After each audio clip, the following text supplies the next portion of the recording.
வணக்கம். டியூப் தமிழின் பிரதான செய்திகள். முதலில் தலைப்புச் செய்திகள்.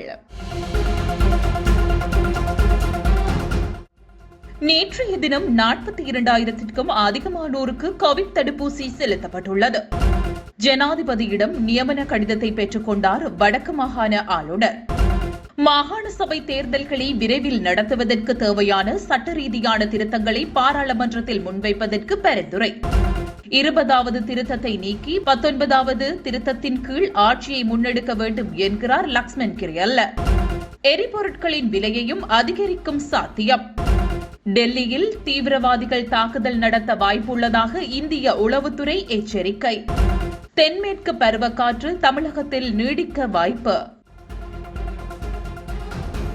இனி விரிவான செய்திகள். நாட்டில் நேற்றைய தினம் 42,639 பேருக்கு கோவிட்-19 தடுப்பூசிகள் செலுத்தப்பட்டுள்ளன. இதற்கமைய 4,621 பேருக்கு சைனோஃபார்ம் முதலாம் தடுப்பூசியும் 24,309 பேருக்கு இரண்டாம் தடுப்பூசியும் செலுத்தப்பட்டுள்ளதாக தொற்று நோயியல் பிரிவு தெரிவித்துள்ளது. 27 பேருக்கு எக்ஸ்ட்ராசெனேகா முதலாம் தடுப்பூசியும் 4,115 பேருக்கு இரண்டாம் தடுப்பூசியும் செலுத்தப்பட்டுள்ளன. 359 பேருக்கு பைசர் முதலாம் தடுப்பூசியும் 9,073 பேருக்கு இரண்டாம் தடுப்பூசியும் செலுத்தப்பட்டுள்ளதாக தொற்று நோயியல் பிரிவு தெரிவித்துள்ளது. இதேவேளை இன்று நாட்டில் மேலும் 490 பேருக்கு கோவிட்-19 தொற்று உறுதியாகியுள்ளது. சுகாதார அமைச்சின் தொற்று நோயியல் பிரிவு இதனை தெரிவித்துள்ளது. இதற்கமைய நாட்டில் இதுவரையில் அடையாளம் காணப்பட்ட கோவிட் தொற்றாளர்களின் மொத்த எண்ணிக்கை 5,26,873 அதிகரித்துள்ளது. வடமாகாண ஆளுநராக நியமிக்கப்பட்ட ஜீவன் தியாகராஜா ஜனாதிபதி கோட்டாபய ராஜபக்ஷவிடம் இருந்து நியமன கடிதத்தினை பெற்றுக் கொண்டுள்ளார். இன்று திங்கட்கிழமை நண்பகல் அளவில் ஜனாதிபதி செயலகத்தில் வைத்து அவர் பதவி பிரமாணம் செய்து கொண்டுள்ளார். இந்நிகழ்வில் ஜனாதிபதியின் செயலாளர் PB ஜெயசுந்தரவும் கலந்து கொண்டிருந்தார். முன்னதாக தேர்தல்கள் ஆணைக்குழுவின் உறுப்பினராக நியமிக்கப்பட்டிருந்த ஜீவன் தியாகராஜா கடந்த ஆண்டு டிசம்பர் 10ஆம் தேதி முதல் கடமைகளை பொறுப்பேற்று செயற்பட்டிருந்தார். இந்நிலையில் அப்பதவியில் இருந்து ராஜினாமா செய்யுமாறு ஜனாதிபதியின் செயலாளர் BB ஜெயசுந்தரவினால் ஜனாதிபதியின் அறிவுறுத்தலுக்கு அமைவாக கூறப்பட்டதோடு வடக்கு மாகாண ஆளுநராக நியமிக்கப்பட்டுள்ள விடயமும் தெரிவிக்கப்பட்டிருந்தது. இதனை அடுத்து கடந்த வெள்ளிக்கிழமை தேர்தல்கள் ஆணைக்குழுவின் பதவியை திறந்திருந்த ஜீவன் தியாகராஜா தற்போது வடக்கு மாகாண ஆளுநராக நியமிக்கப்பட்டுள்ளார். அவர் அடுத்த வாரம் அளவில் யாழ்ப்பாணத்தில் உள்ள வடமாகாண ஆளுநர் அலுவலகத்தில் கடமைகளை பொறுப்பேற்க உள்ளமை குறிப்பிடத்தக்கது.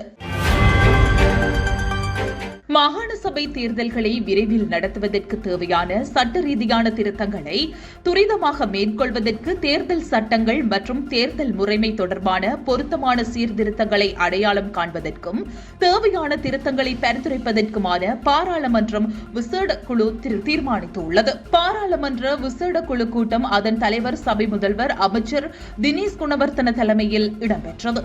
3 வாரங்களுக்கு மேலாக மாகாண சபைகள் செயற்படாமல் இருப்பதால் இதுவரை நாட்டில் பல்வேறு பிரச்சினைகள் ஏற்பட்டிருப்பதாக நிதி அமைச்சர் பாசில் ராஜபக்ஷ பாராளுமன்ற விசேட குழுவில் சுட்டிக்காட்டியுள்ளார். மாகாண சபைகள் தற்பொழுது ஒருவரினால் நிர்வகிக்கப்படுவது நியாயமானது அல்ல.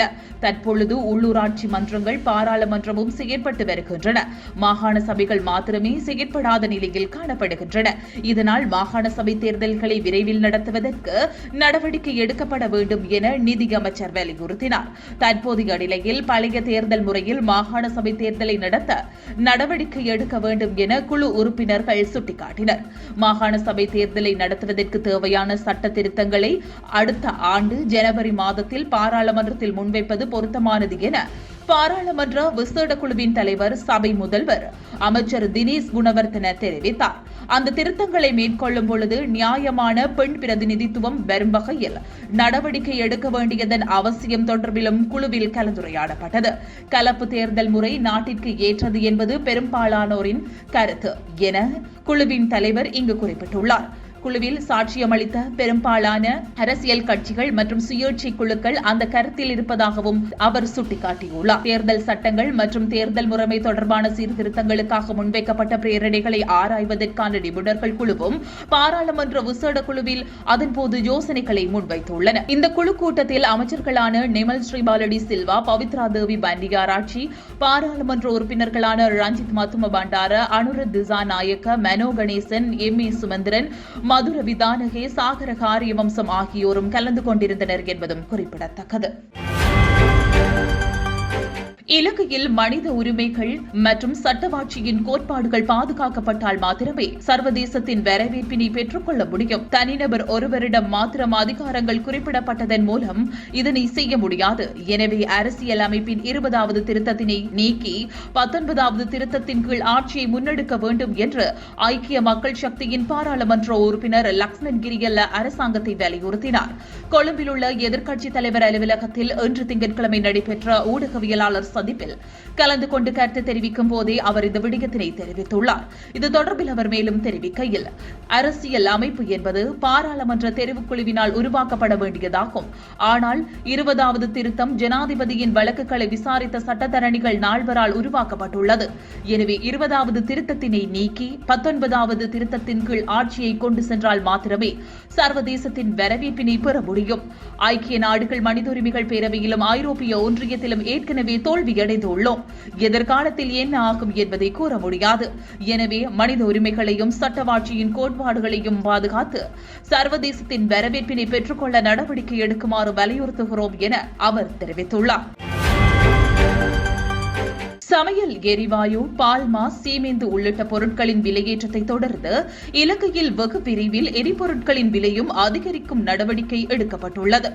இலங்கையில் இன்று நள்ளிரவு முதல் அமலுக்கு வரும் வகையில் சமையல் எரிவாயு, பால்மா மற்றும் சீமெந்து உள்ளிட்ட பொருட்களின் விலை சடுதியாக அதிகரிக்கப்பட்டிருந்தது.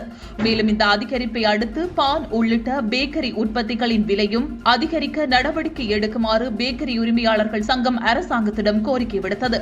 இந்நிலையில் தற்பொழுது எரிபொருட்களின் விலையையும் அதிகரிக்குமாறு பெட்ரோலிய கூட்டு ஸ்தாபனத்தின் தலைவர் வலியுறுத்தியுள்ளார். குறித்த கூட்டு ஸ்தாபனத்தில் 70 பில்லியன் ரூபாய் நஷ்டம் ஏற்பட்டுள்ள காரணத்தினாலேயே இவ்வாறான நடவடிக்கைகளை மேற்கொள்ளுமாறு அவர் குறிப்பிட்டுள்ளார்.